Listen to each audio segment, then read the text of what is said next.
Hello and welcome to Rain's Kitchen and Garden. My name is Rain. This video is part 3 on my series of canning tomatoes. If you want to watch the other 2 videos in this series, I'll have links in the description below. But today I'm going to show you how I make tomato juice and can it from the cores and the seeds of the tomatoes that I canned the other day. So let's begin. I just wanted to say something about tomato juice that you can at home. It doesn't taste the same as store-bought tomato juice, because think about what you're juicing. You're juicing the cores of the tomato. There might be some seeds that get crushed up in there, and the discarded bits, right? Things that you would normally not eat. So keep that in mind when you're making homemade tomato juice from, the discarded pieces of your tomatoes. It has a very earthy taste to it. I personally really like that taste. But some people, it might be an acquired taste, or they might not like it because it doesn't taste like the store-bought stuff. So what I would suggest is that before you go to the trouble of canning all of those bits, juicing and canning all of the tomato juice, do a small batch, taste it, see if you like it, and taste it with the lemon juice in it, because you're going to be canning with the lemon juice. And if you don't like it, by all means toss it into the compost pile. But if you think you like it, go ahead and can a whole bunch of cans of tomato juice. Everything that I discarded, all of the cores and the seeds, and there's a bunch of juice, I have bags and bags of that. And so today what I'm going to do is I'm going to run this through the juicer, heat it up, and can some tomato juice. If you don't have a juicer, you could always take the pieces of tomato and push them through a fine sieve to try to get as much juice as you can out of them. I find it very handy to have a juicer though. The first thing I'm going to do is I'm taking my bag of tomato pieces and I'm going to put it through my large colander, and I'm going to catch all the juice into a bowl.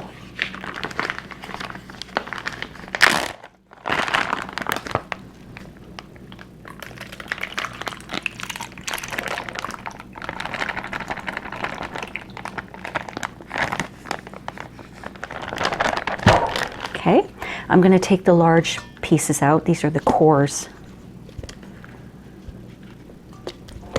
I'm trying to separate all of that juice from the large pieces because I don't want all of that juice running through my juicer. I don't want to overexert the juicer.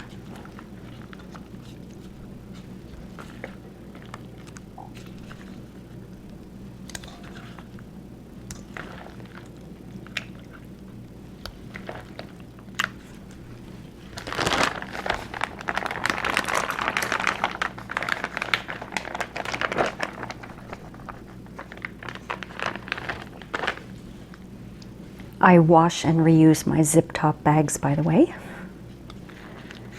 Try to be frugal. They're not cheap, those things. I have some that I've had since 2017, and I'm not kidding.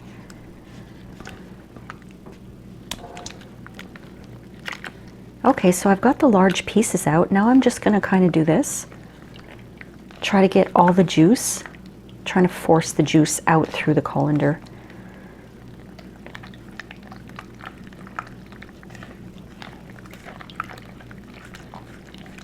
I suggest using gloves because you see how red these gloves are. Doing this without gloves would have turned my fingers orange.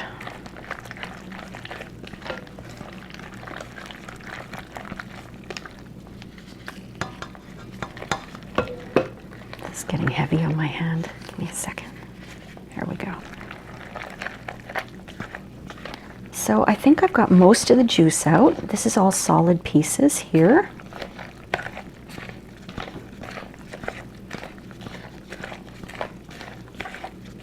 Okay, there's another core, I think. I'm going to set this aside now. Look at all that juice that came out of it. That would have been running all through the juicer. So I'm glad I took this extra step to start with.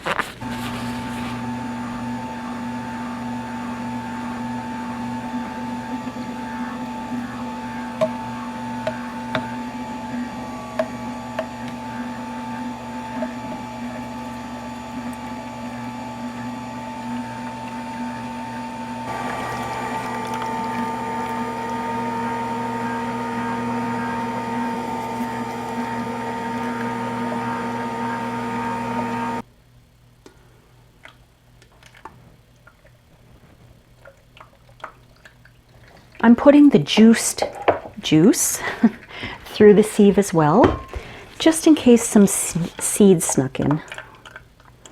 I don't want to have any seeds in my juice.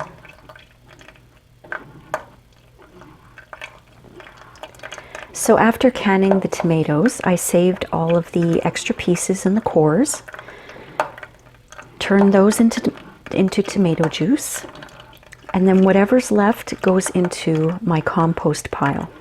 I don't have an official compost pile that I work every year and turn into compost because I just haven't had time to set one up. But what I do is I take all of my discarded fruits and vegetables and the peels and things like that, and there's a spot in my woods where I just toss it all there so that the critters can enjoy it.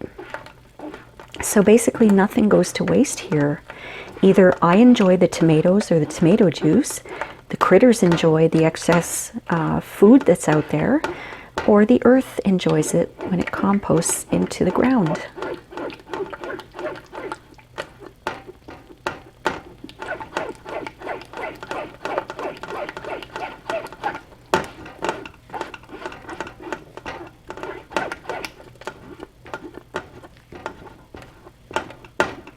I'm pushing until everything is out. I want all of that juice in there. And as you can see, this only had that one little seed, but it was still worth doing. Now I'm going to give everything a rinse and start on the next bag.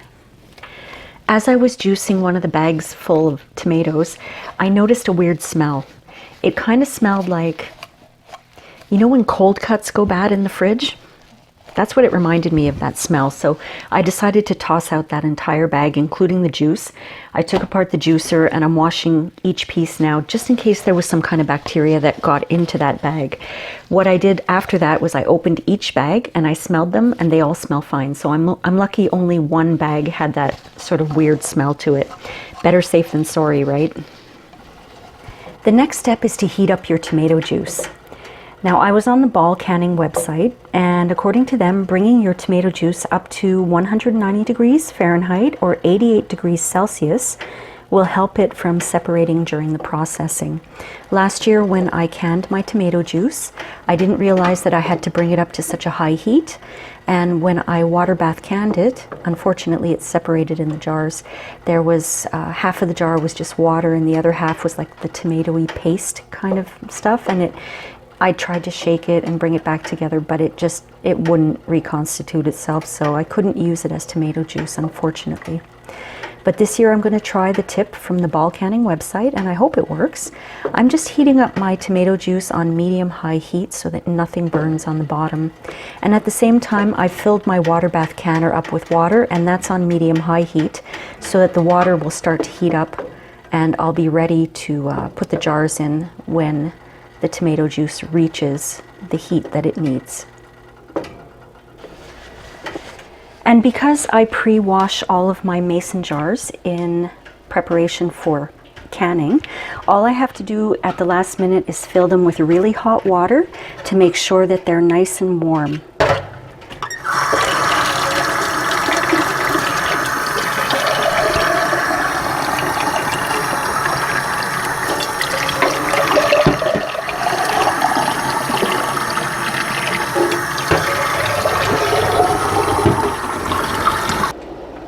Well, one of my pots here is very close to 190. There it is. So I'm going to take it off the heat. Ooh, it's a little high. Let's take it off the heat before it boils over. Now that my tomato juice has reached 190 degrees Fahrenheit or 88 degrees Celsius, I'm able to start canning. So what I've done is I've emptied the hot water out of my jars, and I've got my lemon juice here, and I'm going to fill each jar with 1 tablespoon of lemon juice. The reason why we add lemon juice is that because we have to lower the pH level of the tomatoes for safe canning so that bacteria doesn't grow. Now this is a little bit technical, but for bacteria not to grow in your jars, you need a pH level of 4.6 or lower when you're water bath canning. And a lot of tomatoes are in the 4.5 to 5.5 range from what I've read. So just to be safe, we want to add some lemon juice to lower the acidity. So I've done that, and I've got my wide mouth funnel here, and I'm going to start pouring some tomato juice into each of my jars. Now remember, my friends, this is hot stuff, so be very, very careful. You could use a ladle. I always use a measuring cup because I find it's a lot quicker. It's a little messier, but it's quicker. So here we go. Now what you want to do is fill your jar up to a 1-inch headspace. And if you watched part 1 of this series, I explained how to measure headspace, but I will show you again. This little tool here is a debubbler as well as a headspace measurer, and each of these notches represents a measurement. The top one represents 1 inch, so I put the top one on top of my mason jar, and I look at how high a level I can fill my juice. And this comes up actually right to the bottom of where the rings start on the can. So I want to leave 1 inch headspace. That should do it. So I can do that with each one of these. And also I wanted to mention something about sterilizing your jars. It's not necessary to sterilize your jars anymore, according to the USDA, the Food and Drug Administration. You don't have to sterilize your jars. If you're pressure canning, you don't have to sterilize them at all. If you're water bath canning for more than 10 minutes, you don't have to sterilize your jars, and that takes a big step off the process. Just checking each one. Perfect. I'm going to move these out of the way so I don't get tomato sauce all over them, or tomato juice.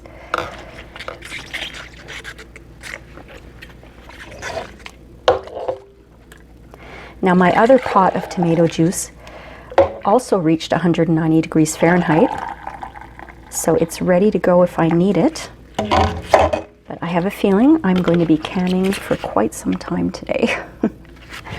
I have a lot of tomato juice from 300 pounds of tomatoes. One of my friends said I was crazy, and I am starting to believe she's right.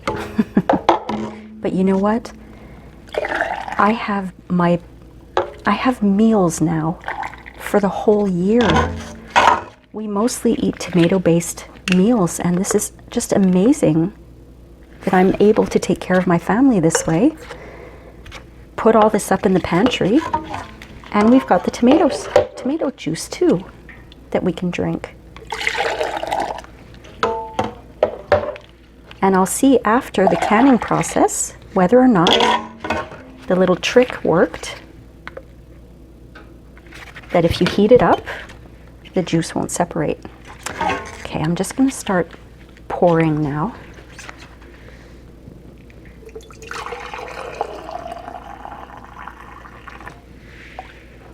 I have one left here. And for those of you who think that adding lemon juice might sour up your tomato juice, all you have to do is add a little sweetener when you drink it, if you want to. Some people add a couple of beets to the tomato juice. I don't particularly think I want to do that, but apparently that sweetens it up as well. All right, so every one of my jars, that is filled. I'm just mixing a little bit to try to get any bubbles out of there. I've got 1 inch headspace on all of these.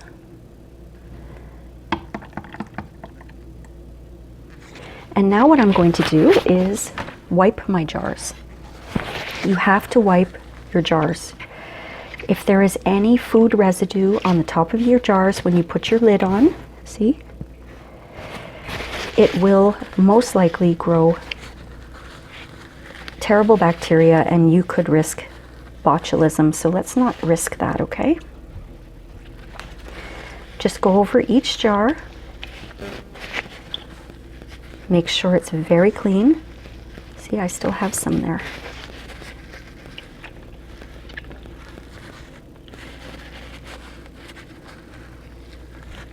Food safety is really, really important when you're home canning and home preserving. You could forget one step and your whole harvest or everything that you've purchased, all the work you've done could be ruined. So follow my checklist. If you're canning for the first time, or even if you're not, always make sure you have a plan. If you're a seasoned canner like I am, I still follow my list and my plan, because there is always a possibility that I might get distracted, I might forget a step, and then everything I've done is wasted.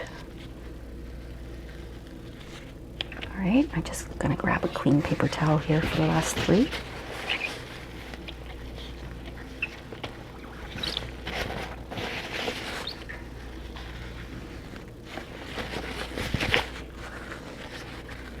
There's a little fruit fly there. Go away.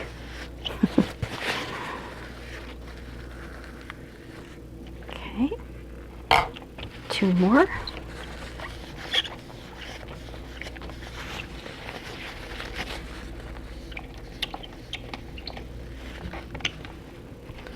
Last one.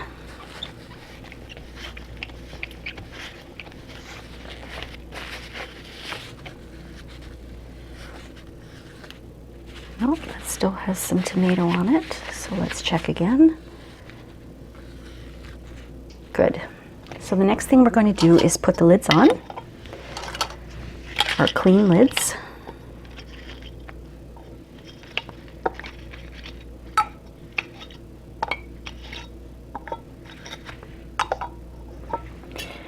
And the rings. And you just want these finger tight. Let me bring them all over here, it'll be easier. I'm trying not to put them in the spots that have tomato stains, because they are clean. The rings are only on the jars to keep the lids on while they're processing. Once they're finished processing, you don't need the rings anymore. You can take them off actually, but a lot of people keep them on. That one didn't go on right. There we go.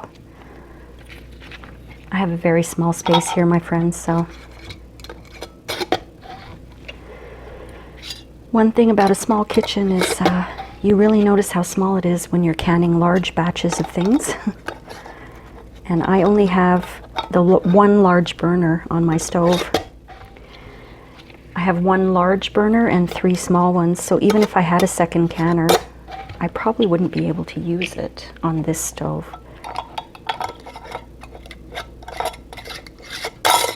Okay, now I'm going to put these in my canner.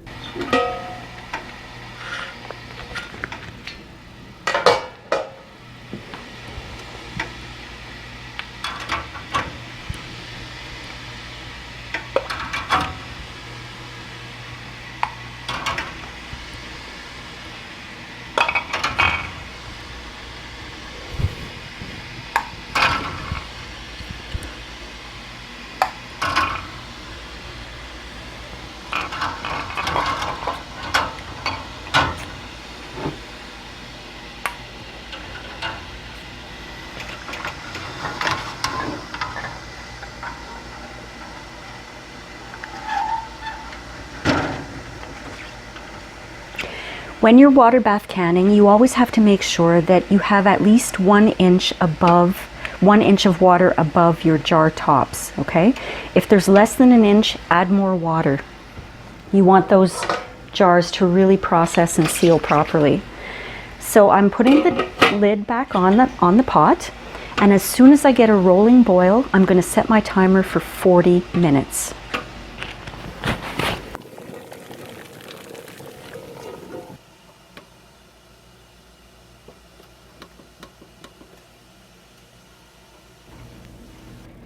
After the processing time is done, what I usually do is I turn the burner off and I take the cover off of my canning pot and I leave it for 5 to 10 minutes just so that it stops the rapid boil.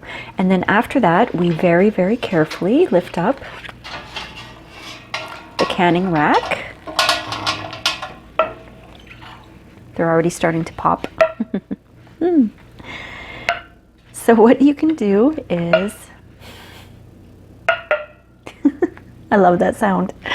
What you can do is take your jar lifter, as I described in the first video. This is a jar lifter, and you basically lift your jars out of your pot and place them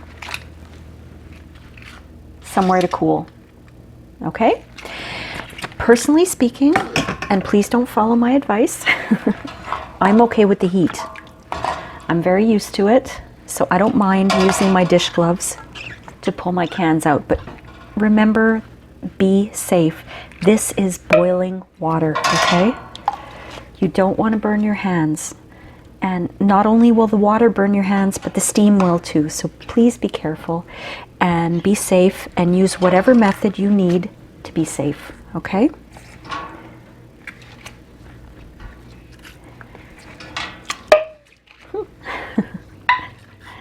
So basically what I'm doing is I'm going to leave my jars of tomato juice out on the counter overnight, but I'm going to cover them with a towel because it's a little cool in my kitchen right now. I've got the air conditioner going, and I don't want that cold air to touch my jars and possibly crack them. So now what I'm going to do is I'm going to start the second batch, and I'm going to keep going until I run out of tomato juice. Well, the tomato juice is now all canned. I was able to get 59 pints out of all of those discarded bits from the tomatoes that I canned the other day. I'm really happy. They did not separate during the processing, but after, they did. So that little trick that the Ball website claims will not keep them from separating, I don't think it really worked. But it's not too bad because at least I can shake it and it reconstitutes itself. So I'm pretty pleased about that. Overall, this was a great canning season for me. If you haven't seen my other videos on canning tomatoes, please check them out. I'll leave links above and below. And don't forget to download my tomato canning checklist. It's a PDF file that you can download and print if you want, and I'll leave it in the description below as well. And I hope you really enjoyed this video, my friends, and I hope you learned something about canning. If you enjoyed it, would you please like and subscribe? And if you have any comments or questions, leave them in the comments section below. I love to read comments, and I do reply to them. I'm so happy you've been here. Thank you so much for watching, and I'll see you next time. Bye.